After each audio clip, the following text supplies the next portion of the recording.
you're, a marketing advisor, you live in the marketing world and you're running a campaign. How long does it take to know if a marketing campaign is working or not? That's a really good question. And I get that one a lot. So, okay, paid search is not my specialty, but I do have a lot of clients that need paid search. And this is one area where I get that question a lot of like, well, how long should we let these campaigns run?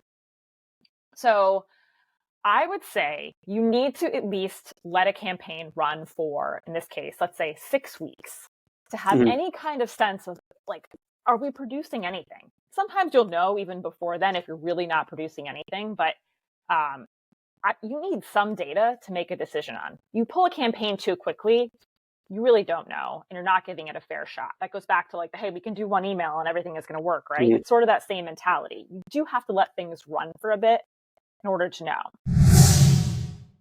And Laffin, founder of Fin Marketing, is a marketing problem solver, strategist, and content creator that helps entrepreneurs and founders grow and amplify the inspiring work they bring to the world.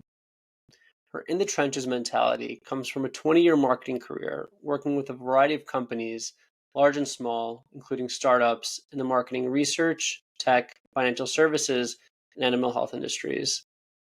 We dove deep on how B2B and B2C companies should approach advertising, the ideal runtime for a marketing campaign, and how a startup can grow brand awareness with a constricted budget. Enjoy our conversation. And welcome to the podcast. Oh, thank you for having me. So here's where I want to get started. You're a startup marketing guru, have a ton of startup marketing experience, but I want to start out with an issue that a lot of companies are having. Okay. So for whatever reason, brands and companies, and especially startups, have a very hard time getting messaging right, as simple as it is. Why do you think that's such a struggle? Honestly, because I don't think it's simple. And that primarily has to do with the fact that I don't know if companies have truly figured out how they ultimately solve for the problem they're supposed to be solving for and how that really connects with their audience. And I think that's where a lot of the disconnect usually lies. So I think a lot of times you get marketers that like flowery, fun words, but they're missing a little bit of the point of why are we even saying these words? So maybe to rephrase it, do you think that the idea is to have a simple message, but to get to what a company's actually doing is just really complicated for whatever reason? Yes. So is there a way to like simplify that process? Because obviously, in the thick of it, or trying to think of the easiest way to say it, but a company is just providing a product or service and in return getting money. And as simple as that product or service may sound, sometimes it's filled with a bunch of jargon. So are there any techniques where a company can use to really simplify what they're doing in order to, just kind of make sense to the value that they're trying to provide? I start with probably the most basic framework ever, which is answering the questions you've heard probably 9 million times, but who, Mhm. what, how, and why, which is the hardest to answer out of all of them. If you can answer those questions concisely and agree upon the answers, to me, you are leaps and bounds beyond your competition because I don't see those answers showing up in so many people's messaging. I see a lot of what, right? I see a lot of features, but I don't see all those other components shining through. So that's where I start. So I'm going to selfishly take that framework, even though I've heard it Okay. before, but it was somewhere in the back of my subconscious, third grade mind, and kind of use that towards my businesses, which I'll get into a bit later. But you mentioned kind of the who, what, when, where, why. Do you think it's more important to answer the why first or the why last? Well, I like to answer the why first because I think that's what ultimately connects you to your audience. And if your audience doesn't have any kind of connection with you, to me, you're kind of dead in the water. So I would start there. I agree. That's also a great place to start. And totally, I'm no expert, but I'm glad it's easy to agree with the expert. So, as I mentioned earlier, you work with a lot of startups and you actually ended up working in the startup space. Mhm. From a lot of your experience, what do you think the biggest challenges that a lot of startups face when it comes to their marketing? Consistency. Um, Especially in the early days, resources are tight. And whether those resources are dollars or people, there's not usually a lot of either, quite frankly. And so having consistency, whether it's the cadence of social media or email or content, is usually scattered, right? And we've already talked about the other one, which is just messaging. Messaging is usually also scattered, maybe not concise, and likely missing the mark because they may not quite know yet who their audience is exactly and what their actual pain point truly is. They may think they know, but there's a lot of research that has to be done. So those are the two biggest issues I see: consistency and messaging. So you mentioned actually a few of the marketing channels that people may use, social media or email. Kind of when you're working with, say, a pre-seed, a Mm-hmm. seed or a Series A company, what's the best marketing channel for that type of company to use? I'm going to blanket statement and say content and or the ones that you own, Hmm. right? A pre-seed company probably has no business doing a lot of paid search. It costs a lot of money. They probably don't have the budget. They may not know who their audience is. But there are things that you own. You own hopefully an email list, own your website, content. These are things you can actually monitor and truly, that's the word I'm looking for here, if Like somebody leverage, shuts, utilize. yeah, but if someone shut down social media tomorrow, you still have your email list and you still have your website, right? It's content you literally own. So um, having those two channels buttoned up is key. Um, so that's where I would start. So, say for example, on a similar note, we're talking about Series A pre-seed, Mm-hmm. say no revenue or very little revenue, Yeah. and you mentioned that the best channel is content. Mm-hmm. So, what would be a good step one for them to create that content? Does that content go through kind of, Instagram videos, Instagram ads, through email marketing? What's the best approach to start out there? Okay. I would say you've got to know who your audience is, right? Because if you're a B2B company, making some TikToks may not be the route for you, right? Not You yet, might want at to least. not yet. Could be, but it wouldn't be my go-to, right? So if you're B2C though, and you're selling makeup or clothing or whatnot, like absolutely. I have a client right now that's actually kind of straddling both of those. It's a pet diagnostic tool. Our primary audience is veterinarians, but guess what? Who owns the pets? Pet owners. Mhm. So where I'm going here is you have to know where your audience lives. And a lot of times it is a guess. So you want to take your best educated guess. Where do I think my audience is? Send the content out, distribute it, see what happens. I'd love to say that there's a magic wand that I can wave to be like, well, you only need to be on these three channels and you're all set. In my experience thus far in marketing, that has never been the case, right? I can make good guesses. But after running campaigns for a few months, a few weeks even, sometimes like, this is not it. Like, this is not working. Or you're like, ooh, this is a winner. Let's pour more resources into this.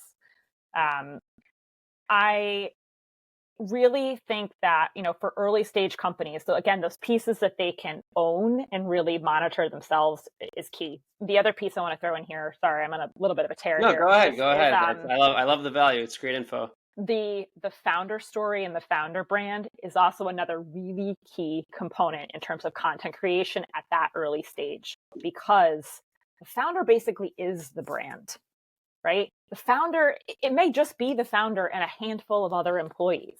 They are driving the vision. They're probably creating the product.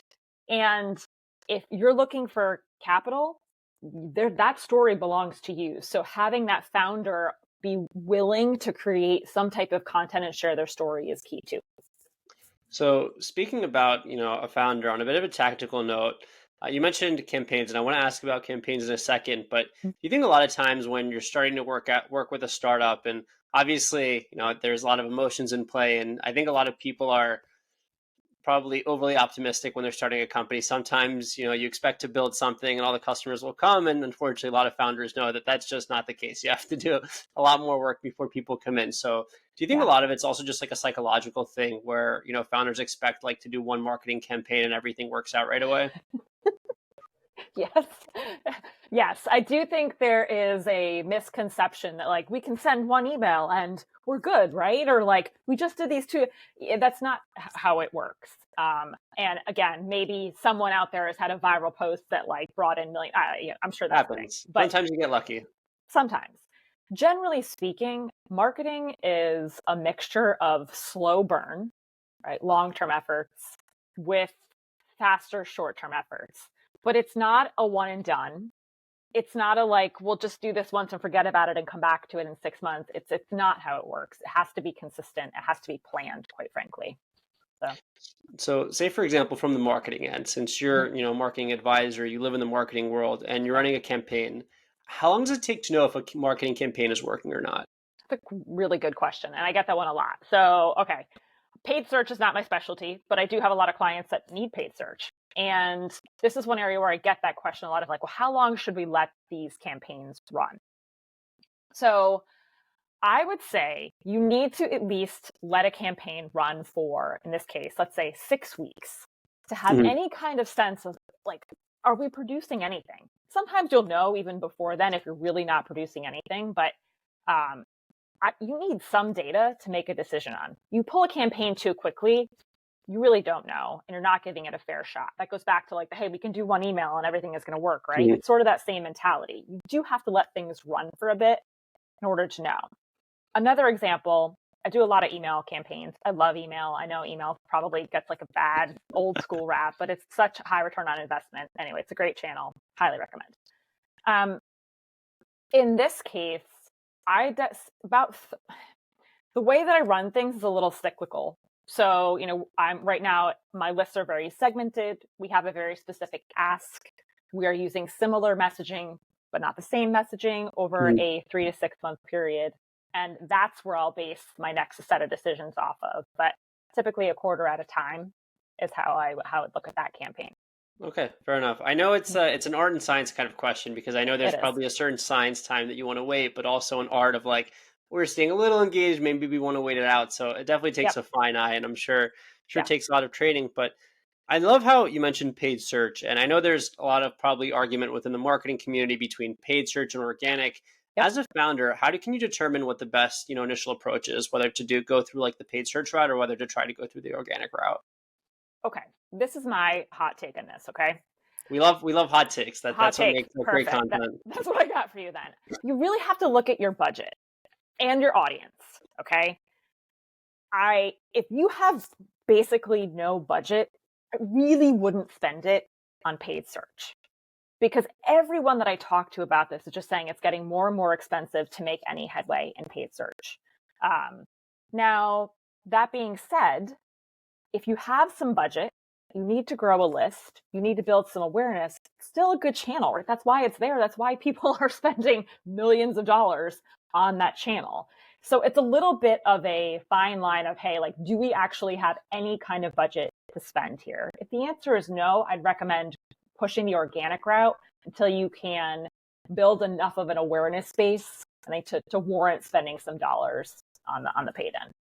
So So maybe a good idea would be to try to pursue some organic marketing proof of concept to really see if there's any kind of demand. And yeah, if that yields any revenue, then you can kind of amp up the paid advertising. I think that's a good approach. Yeah. Before I get into the next thing I want to ask, there's actually a video I actually wanted to mention. Would love to get your thoughts on it and see if Okay. there's any way to kind of finesse, you know, this dilemma. So I'm sure you've heard of a company called Temu, right? Temu or Yep. Temu. Of course. I don't know. I think there's like a debate about the pronunciation. I think one commercial said Timu, one said Temu, but I read online that a lot of people have seen advertisements. Probably a lot of the listeners are thinking that they've or know that they've seen an advertisement for this company before. And I saw a video I think a few weeks ago on CNBC where they said that these kind of companies are pushing paid advertisements, or since they're pretty much, I don't know how like the Chinese economy works perfectly, but it looks like they have an unlimited balance sheet with the items that they're able to sell for, and like the Super Bowl ads that they've had, and Yeah. the constant advertising, and they're really pushing paid ads up. So would your suggestion to say companies that are, well, we'll call them Series B, Series C, that are like relatively mid-established, Yep. if that fits the qualification, Mhm. and they're trying to compete with Temu for ad space, and say if they've been doing ad space for a historically long time, would you recommend that they still try to keep going those campaigns despite rising costs, or maybe pursue like other organic channels or other cheaper paid ad channels? Also, a really good question. So my gut would tell me here, right, to explore. I'm thinking about this from an SEO perspective too. It's Hear me out. complicated. It's by no, it's there's no Yeah. like right or wrong answer. It's all like a fluid thing, because I know it's a really tricky issue because you have an international player and you're trying to play domestically, and lots going on. It My answer would revolve around like, are there long tail or lesser known kind of keywords or areas that you could bid on that would still make an impact for your business, right? you're never going to have the budget to play in that space against them, even as a, Series C company. So I think that's the right time to take a good hard look at, what are we actually trying to accomplish with paid search too? Like what is the goal of our ads? What do we really want? Could we make up, if it's leads or awareness or again, whatever the goal is, could we make that up somewhere else using the same budget and do better? I think it's when you're competing against those monsters like that, it's, could we, is it worth it? Is it worth it? Yeah. It's daunting for sure. I like how you said though, that's a really really creative idea because a lot of the times, so I'm certainly no marketing expert. You know much more Mhm. than me, but I have some kind of a surface level knowledge in Yeah. digital marketing. And a lot of times you're trying to kind of bid for specific keywords or whatnot. So I think that's a really good idea. If you see Timu's like, circling around, like the big shark is circling around those words, then maybe bid on other words. And if that doesn't work out, really kind of reassess your marketing strategy. But I thought, That's how I would apply that even to SEO as well, right? I know it's slightly different here, but it's the same approach. You're trying to make some headway fast, and the major players are going to take a lot longer to make yeah, for any sure. headway in. So But if there's any silver lining, I think it forces, the little guys to be a little more creative, which I think is better for long-term for sure, sustainability. yeah. So on a similar note, say for example, a company is investing in marketing and Mhm. really putting themselves in front of customers, whether that's a B2B or B2C, yet revenues aren't increasing. At what point can you tell the difference between if it's a marketing issue or if it's like a product and service issue? Ooh. Okay. So I think this goes back to actually the very first point from our conversation so far, which is around messaging. If you're trying to figure out what's broken, the place I would actually start is with the customers or even prospective customers to get a read on, is what we're saying resonating with you? Is the product resonating with you? How are you using it? What do you like? Like getting some of those basic things answered. And if the answers that you get back are more involved, like the product really isn't helping me, or, well, I thought it would do this, but I'm actually using it for this, or anyway, the answers are more product related, I think that gives you a good direction for, hey, this may be a product related issue. If it's more like, yeah, I love the product, or I didn't really know this existed, or I didn't know it did this, or you're starting to get this sense that, hey, the messaging isn't aligned, or people aren't aware, or more along the lines of marketing related issues where the word wasn't out there, people don't know, then I would say you got to have to point the finger at marketing. Mm-hmm. Could also be a combination of the two there, but that's where I'd actually start. I go back to the customer to see what's their read right now. What's the temperature check on awareness versus happiness with the product? So just as simple as asking a prospective customer, whether you don't know about it or whether it's working for you. Yeah. I love how all these kind of complicated questions are, my talent is asking like really deep or really like, I try not to make them convoluted, but like very deep, insightful questions. And I love when the answers are just kind of this really simple approach. Because I think right now, for whatever reason, we tend to, convolute things or try to make them more complicated when realistically trying to look at things as simply as possible and breaking up issues, we're more likely to yield a better result. And here's the thing, part of my mindset of that comes from the fact that I work with early stage companies, and the more complicated option or solution isn't usually a viable solution for us. So we have to get a little scrappier. We have to go back to the source, which is always going to be the customer.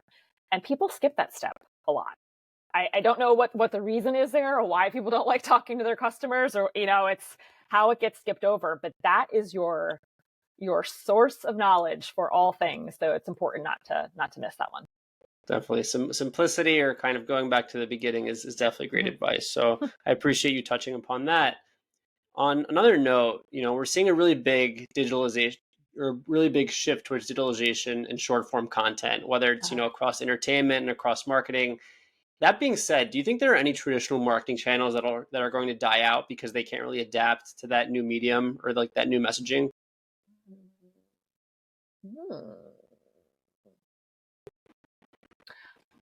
I have my doubts about things like print advertising. Mm-hmm. Um, that actually is the one that sticks out the most to me. Um, because out of all the things I've worked on, print seems to be the one that's getting the least amount of attention right now. I still do a ton of email, and I will die on this hill. Right, I love email. I know that it's a crowded channel, but bang for your buck, you can't ignore that one. I know SEO is kind of getting a bad, it's a little rocky in there right now, and because there's a lot of like national considerations and like data, and like there's very gray area of like what's fair to track and not fair to track. It's rough. And so, I mean, you could at some point think like, well, are blogs really going to be a viable channel? Have we written all this is how you do the X kind of thing, or here's what blah is, and everything I see there is you need to do more bottom of funnel type content. That to me is a questionable channel. I still think it's important to write and to be able to get, we talked about thought leadership, to kind of show your expertise. But I think those are two very random and strange opposite ends of the channels to be going away. But I could see those both fading into the distance at some point. So speaking about printing, obviously, there's a lot of, we could see it fade in or fade out with, the upcoming, increase in digital marketing and digitalization. But to go to the opposite end, as you mentioned, are there any print advertisements or any billboards you ever saw that just like caught your eye and you were like, wow, like that's a fantastic, or like that's a really great creative use of marketing space?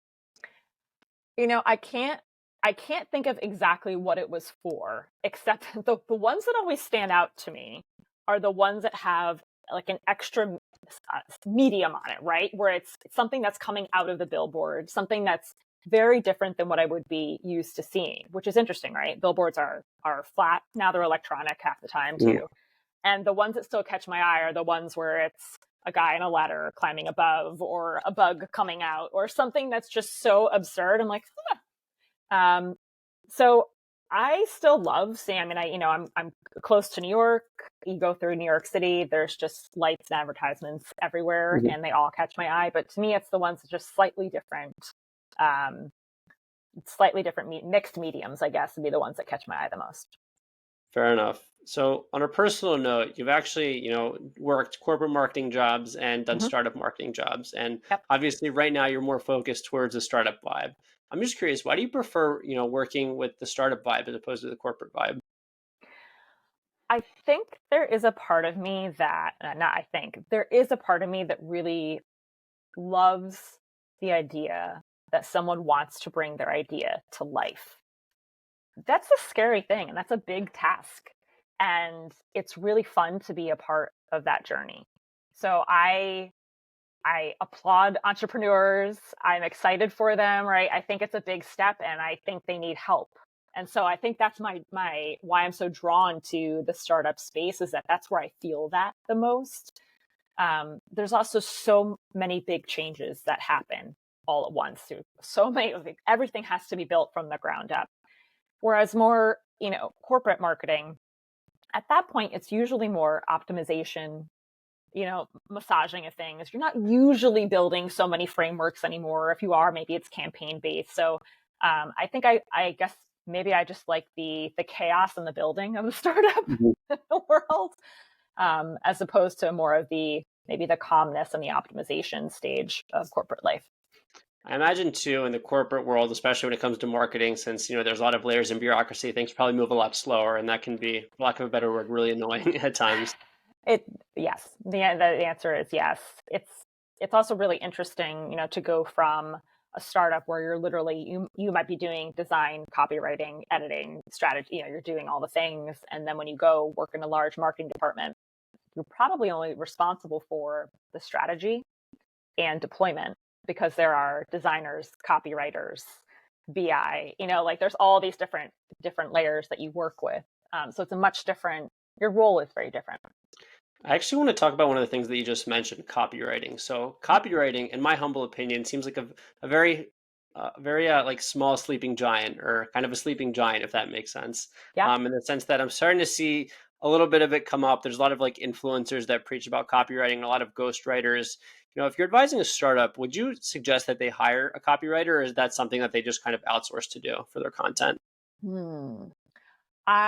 So I do like to bring them in kind of on a fractional level. Mhm. Usually, I have not, nowhere that I've worked has had budget to bring in a specific copywriter. That being said, finding a copywriter that knows the industry, has good chops, right, can really get to know your business is a huge asset. Again, so I work with a lot of animal health clients right now, and it's very niche and it's very scientific.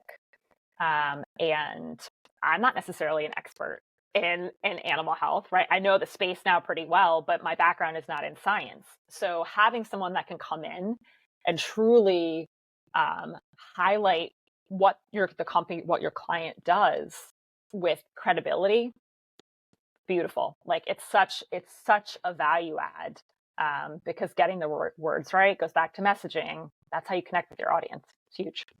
So, when it comes to copywriting, obviously someone who has the chops and someone that's good at writing it, it's probably more art than science. That's a conversation for another day. But Mhm. someone who's more familiar with the space, whether it's outsourcing or kind of hiring someone directly, someone Mhm. who's more familiar or passionate about the space probably matters more than the method that you're pursuing, because then that's ultimately what's going to make your content stand out.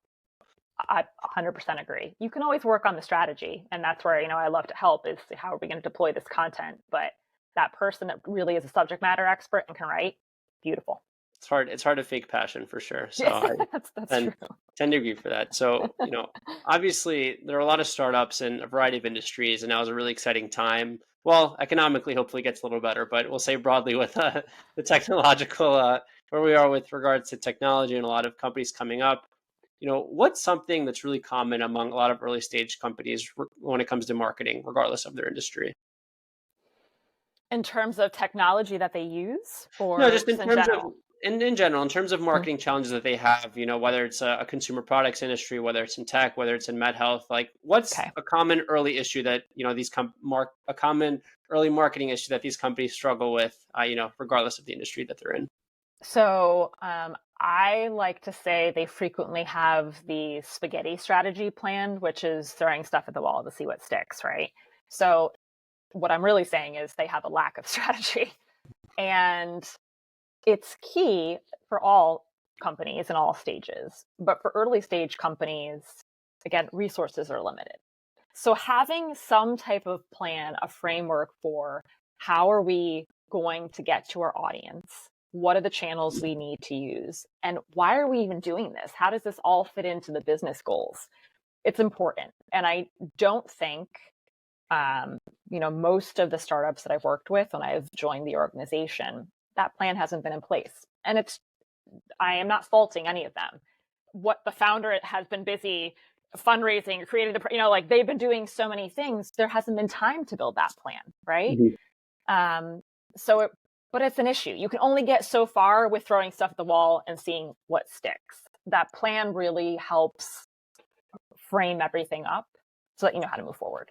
So it's an impossibly possible job. We'll put it that Yeah. way. But is the main thing in order, regardless of the industry, to really get clear on those initial 5 questions we asked, because then at least that'll provide a baseline for how to move forward whenever you're dealing with kind of an early stage issue. It's how I start.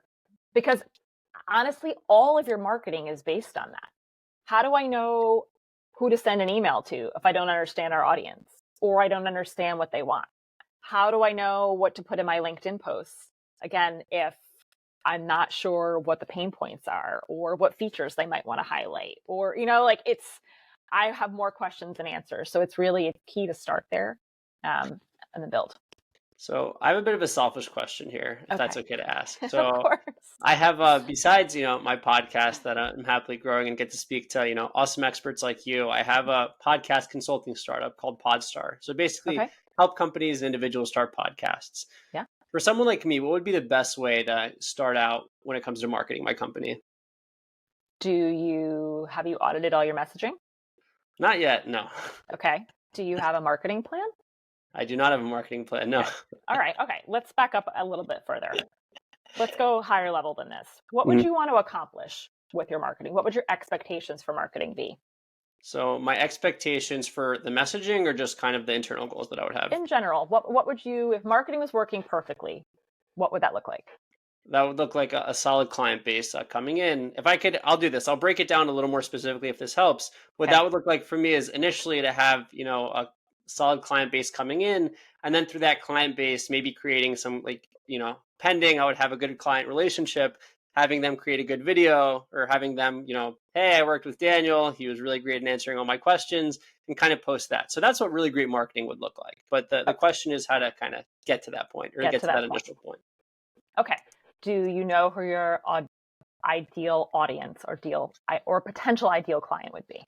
So an ideal client would be really any individual or company looking to start a podcast. I know that's really broad, but It is. and maybe I do need to work on that candidly. I'm not perfect and it's, maybe delve into Why a don't little you bit. have it right? Yeah, but that would be my high level targeting. Okay. Okay.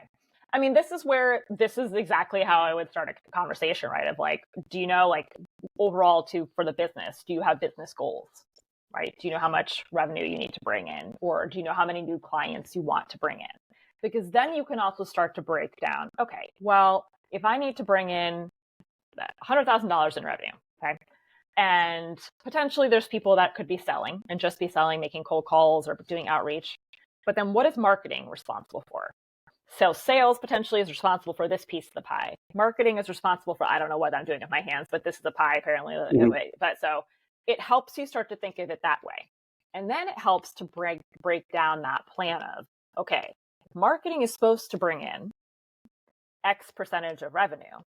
What channels do I have available to go after my small to medium-sized business owners that are likely between the ages of 21 and 36 and are tech savvy and looking to have their voices heard? Or I don't know. And maybe their businesses are making X number of dollars in revenue. Okay. And how do I go get them? Now, I don't know if you have an email list, right? I don't know what your resources are here. Really, but very, very, very, very early on. We'll put it that Okay. way. But this Okay. is really great advice. I appreciate it Yeah. selfishly. No, listen, it's all good. I would my comment earlier about founder story applies to you here because you're looking essentially for, I hate to use the word army, but that's what's popping into my head right now. But you want a community of users that are happy and content and willing to share your story too, and to share the story and the good experience that they had with you, which is awesome. That's what everybody wants, right? So you also, I think, need to be willing to share your story too about what's going on. Content. I think for you, probably video is going to be key. You're doing a podcast. You have content here, right? Demo. I'm not sure if you would need to demo the platform, but having some type of, again, not knowing exactly how this works here. I have a website, okay. so we'll put it that way. Yep. Okay. Making it easy for people to see how easy it is to use your product is key too. But in the piece that I have, sorry, I'm doing this a little bit on the fly here. It's just this is a great answer for on the fly, by the way. Sorry. I'm going to use all this in practice. Okay, good. The piece I've ignored right now, I'm sorry about this, is also why would they be coming to you? Again, what pain are you solving for them? And or what are you adding to their lives or their business that makes it easier? That's key, because that actually really, again, going back to who, what, why, the questions, right? You need to be able, or at least to have a sense for that answer, because otherwise it's hard to connect. So overall, I'm hearing kind of like a three. No, it's a really good answer. So like a three-pronged approach. One, to like really know the audience and know the really specifications and the mediums that they use and try to chase those mediums. Two, being able to really, equivocate my story and tell it in a really simple way so it really resonates with people. And three, convince them why I would be better than kind of another solution, or why I would be different than another solution. I think one, thank you for that advice. And two, I think that's probably advice that a lot of entrepreneurs could use. So really appreciate that. And You got it. Really a lot of great insight. So I want to ask on a parting note here, we've discussed a lot of marketing concepts and a lot of hot takes about what may happen in the future and some advice for founders and entrepreneurs. What's your one bold take on the future of startup marketing? It's a rough ride out there right now. I know it has been for my clients. It's been for everyone I've spoken with. I would say it's the biggest key for founders is resiliency. And this is the time to be resilient. It's the time to be resilient in your marketing, which just means like keep going, keep trying, be willing to try new things, but realize like it's a tough time out there. So stiff upper lip. Do you think that right now, on I guess a quick follow-up note to that parting take, do you think that right now the founders who can be really resilient, when in an economic environment like this, with interest rates, with kind of capital as dried up as it is, even though it's starting to look a little bit better with regards to economic activity, like the ones that are able to be resistant now are the ones that'll thrive, say a year from now when the economic environment's a little friendlier? I'd be willing to make that bet. If they can manage to survive now, that bodes well for the future for them. Awesome. I would make that bet too. And it's been a blast. Really appreciate you sharing a lot of this great marketing knowledge. And thanks for coming on the podcast. Thank you so much for having me. Thank you for listening to my conversation with Ann Laffin. If you enjoyed the episode, rate the show on Spotify, drop a comment on YouTube, and subscribe.